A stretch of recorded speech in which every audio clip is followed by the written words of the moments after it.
이 프로그램은 과학기술진흥기금, 과학기술정보통신부 및 복권기금, 기획재정부의 재원으로 한국과학창의재단의 지원을 받아 제작했습니다. 저희가 오늘 메인 주제로 네. 다룰 거는 전통문화 창작 컨퍼런스 네. 히어로드의 빛과 어둠 한국형 슈퍼히어로 탐색이라는 이벤트를 갔다 와가지고 네. 그거에 대한 저희가 리뷰를 해보기로 하였습니다. 네. 일단은 김보영 작가님이 나오셨고요. 오트슨 작가님도 나오셨고 네. 박스오피스 작가님, 영화 제작자 이동화 제작자님, 드라마 작가이신 박재범 작가님, 이런 분들이 이제 각각 한 20분 정도씩 한국형 히어로라는 게 뭔가, 히어로는 어떤 존재라고 생각하는지, 자신의 작품에서 어떻게 활용을 했었는지 뭐 이런 것들에 대해서 얘기를 해주셨던 것 같아요. 거기서 많이 언급이 됐던 게 아기장수 전설, 뭐 홍길동 얘기도 많이 나왔고요. 네. 네, 전우치라던가 서양식 이제 슈퍼히어로랑 조금 상반되는 그 좀 독특한 면이 있는 그런 전설이 아닌가라는 네. 얘기를 하면서 여러 번 언급이 됐었고요. 드라마 얘기도 재밌었어요. 저는 이제 한국 드라마 하면 보통 치정극, 막장 드라마 이런 막장. 거밖에 몰라가지고 네, 사극에서 보통 이제 히어로가 많이 나오는데 여성 히어로는 없었나? 그러면 네. 우리나라 드라마 속에 우리나라에도 여성 히어로물이 있다고 합니다. 바로 대장금이라고. 네, 처음엔 뭐 은여였다가 쫓기다가 뭐 추방이 됐다가 돌아와가지고 이런 얘기를 보면은 정말로 여성 히어로라고 할 법한 캐릭터인 것 같습니다.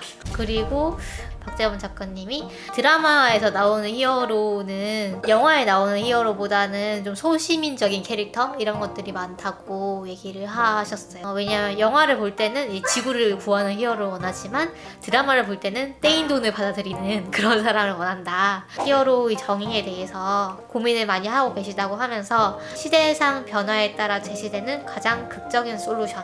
우리나라에서는 영화가 보통은 경찰물이나 느와르물이 좀 많이 성공을 한다고 생각을 하거든요. 정치와 어떤 경제의 정경유착 같은 네. 거를 네. 해결한다거나 비리 같은 걸 밝혀낸다거나 우리나라가 바라는 히어로적인 영웅상들이 네. 사실은 외국과 좀 다른 게 아닌가 이런 생각이 좀 듣긴 했어요. 어떻게 생각하세요? 한국적인 게 뭐라고 생각하세요? 한?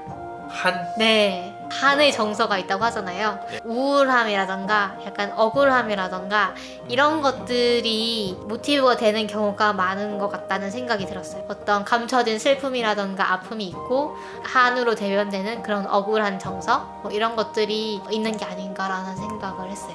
저는 한국적이라는 것이 현대에 와서 만들어진 거라고 좀 생각을 많이 했거든요. 제 페이스북 계정에 이제 한국적인 게 뭘까요? 이렇게 제 아는 분들한테 이제 질문을 해봤거든요. 네. 근데 해금 소리가 생각난다고 하시는 분도 있어요. 전국 노래자랑, 국밥. 한국적인 게 뭔지를 고민하는 게 한국적이다라고 하시는 분들이 있어요. 그러면서 그걸 보면서 우리가 한국적인 것을 뭔지 잘 정리하기 어렵기 때문에 우리가 이거에 좀 집착하고 그런 게 아닐까 이런 생각도 좀 들어요.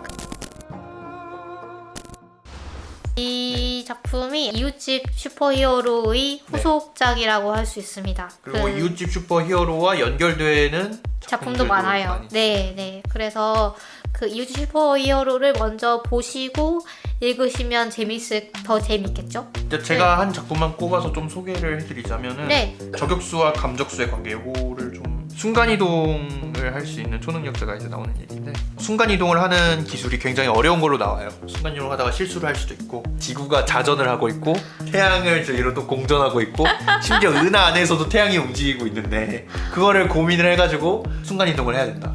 그러면 잘못하면은 우주 공간에 이렇게 막 이렇게 갑자기 그렇죠. 될 수도 있는 거잖아요. 네. 그래서 이제 감적수라고 하는 미래 예지 능력이 있는 동료를 같이 데리고 다녀가지고 이 동료가 잠깐 앞의 미래를 보는 거죠. 이렇게 이동하면 어때? 이러면 죽어.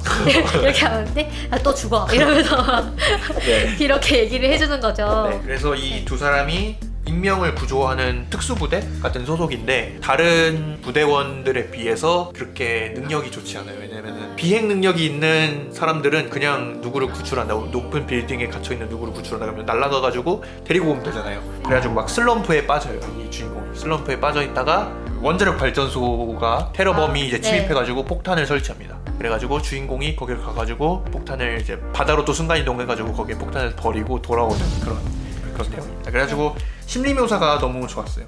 이 주인공과 감적수의 감적수 간의 이제 대화를 통해서 나타나는 심리 묘사 같은 게 너무 좋았고, 주인공은 그런 사람이잖아요. 능력을 가지고 있으니까 책임 있게 써야 된다. 반면에 지안이는 그런 목표가 없죠. 네, 네. 나 하고 싶은 대로 하는 거지 막 그런 느낌이잖아요. 네. 세계관의 차이에서 오는 그런 이야기들도 너무 좋았고 그래서 재밌게 읽었습니다. 저는 장강명 작가의 알골이 좋았어요. 나쁜 놈이 이기는 작품이거든요.